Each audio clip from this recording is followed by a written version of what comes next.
నమస్కారం. ఈరోజు మనం మాట్లాడుకోబోయే టాపిక్ చాలా కీలకమైంది. కాంగ్రెస్ పార్టీ ఈ భారతదేశంలో ఉన్న బీసీలను, ఎస్సీలను, ఎస్టీలను ఏ విధంగా వెన్నుపోటు పొడవడానికి ప్రయత్నం చేస్తున్నదో మనం అర్థం చేసుకోవాలి. మొన్నటికి మొన్న కర్ణాటకలో ముస్లింలను, మైనారిటీలను తీసుకొచ్చి ఓబీసీ రిజర్వేషన్‌లో కలపడం జరిగింది. అటు పక్కన 2004లోనే ఆంధ్రప్రదేశ్‌లో అప్పటి యూపీఏ ప్రభుత్వము ముస్లింలకు 4% రిజర్వేషన్ తీసుకురావడం జరిగింది. బీసీల రిజర్వేషన్ నుంచి తీసి ముస్లింలకు రిజర్వేషన్ కల్పించడం ఎంతవరకు న్యాయం?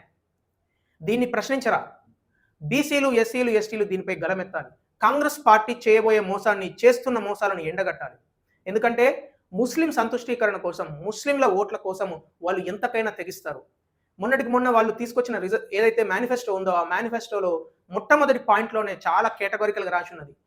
రాజ్యాంగాన్ని అమెండ్మెంట్ చేసి మరి 50% ఏదైతే డాక్టర్ బిఆర్ అంబేద్కర్ గారు తీసుకొచ్చిన రాజ్యాంగంలో 50% రిజర్వేషన్లు మించకూడదు అని ఏదైతే ఉన్నదో దాన్ని మార్చివేసి వీళ్ళే కొత్త రాజ్యాంగాన్ని రాసి రాజ్యాంగాన్ని మార్చి ముస్లింల రిజర్వేషన్ను పెంచుతాము, ముస్లింల కోసం ప్రత్యేకమైన రిజర్వేషన్ కేటగిరీ తీసుకొస్తాము అని చెప్పడం జరిగింది. అట్లాగే షరియా చట్టాన్ని తీసుకొస్తాము, ముస్లిం పర్సనల్ లాని తీసుకొస్తాము అని కూడా చెప్పడం జరిగింది. మేము ఒక ఎగ్జాంపుల్ చెప్తాను. ఇప్పుడు మనందరం మాట్లాడుకుంటున్న ఇన్హెరిటెన్స్ ట్యాక్స్, వారసత్వం హక్కు పొందాలంటే దానిపైన ఏదైతే ట్యాక్స్ వేయబోతున్నదో ఈ కాంగ్రెస్ పార్టీ ఒకవేళ గెలిచినట్టయితే ఈ వారసత్వపు ట్యాక్స్ ఏదైతే ఉన్నదో అది కేవలం హిందువులకు మాత్రమే వర్తిస్తుంది. ఒక హిందువు తన జీవిత కాలంలో 100 రూపాయలు సంపాదిస్తే తన పిల్లలకు 100 రూపాయలు ఇవ్వాలంటే ఓన్లీ 45 రూపాయలు మాత్రమే ఇవ్వగలుగుతాడు. ఎందుకంటే ఈ 55 రూపాయలు కాంగ్రెస్ పార్టీ ప్రభుత్వం తీసుకోబోతున్నది. అదే ఒక ముస్లిం అయితే, ఎందుకంటే తనకు ఈ చట్టం వర్తించదు కాబట్టి అతనికి ఓన్లీ షరియా చట్టం మాత్రమే వర్తిస్తుంది కాబట్టి తను 100 రూపాయలు సంపాదిస్తే తన పిల్లలకు 100 రూపాయలు వెళ్తుంది. ఇది ఎక్కడి న్యాయం? ఈ దేశంలో ఉన్న ఓబీసీలు కావచ్చు, ఎస్సీలు కావచ్చు, ఎస్టీలు కావచ్చు, మరి అనేకమైన హిందువుల కోసం ఒక చట్టమా, ముస్లింలకు ఒక చట్టమా? ఇప్పటికే అనేక దారుణమైన సివిల్ చట్టాల్లో ముస్లింలకు తీరు, హిందువులకు తీరు అని మనందరము ఫేస్ చేస్తున్న ప్రాబ్లం చూస్తూనే ఉన్నాం.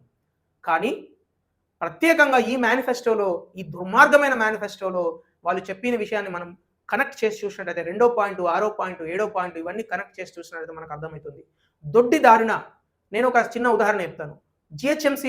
మన జిహెచ్ఎంసీలో అట్లాగే రాష్ట్రంలో ఉన్న అనేక మున్సిపాలిటీలలో బీసీలకు 33% రిజర్వేషన్స్ ఉంటాయి.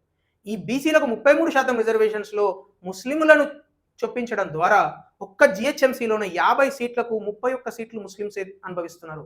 అంటే 50% ఉన్న బీసీలకు 19 సీట్లు, కేవలం 4% ఉన్న బీసీలకు ముస్లింలకు 31 సీట్ల. ఇది ఎక్కడి న్యాయం?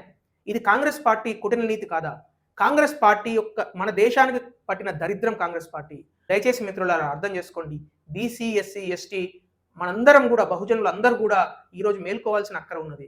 మేల్కొని ఈ కాంగ్రెస్ పార్టీ తీసుకొస్తున్న ఈ కుటిల నీతిని, వాళ్ళ మేనిఫెస్టోను, వాళ్ళు చేసే కుట్రలను, ముస్లిం సంతుష్టీకరణ కోసం వాళ్ళు చేసే కుట్రను మనము బొంద పెట్టాల్సిన అక్కర ఉన్నది.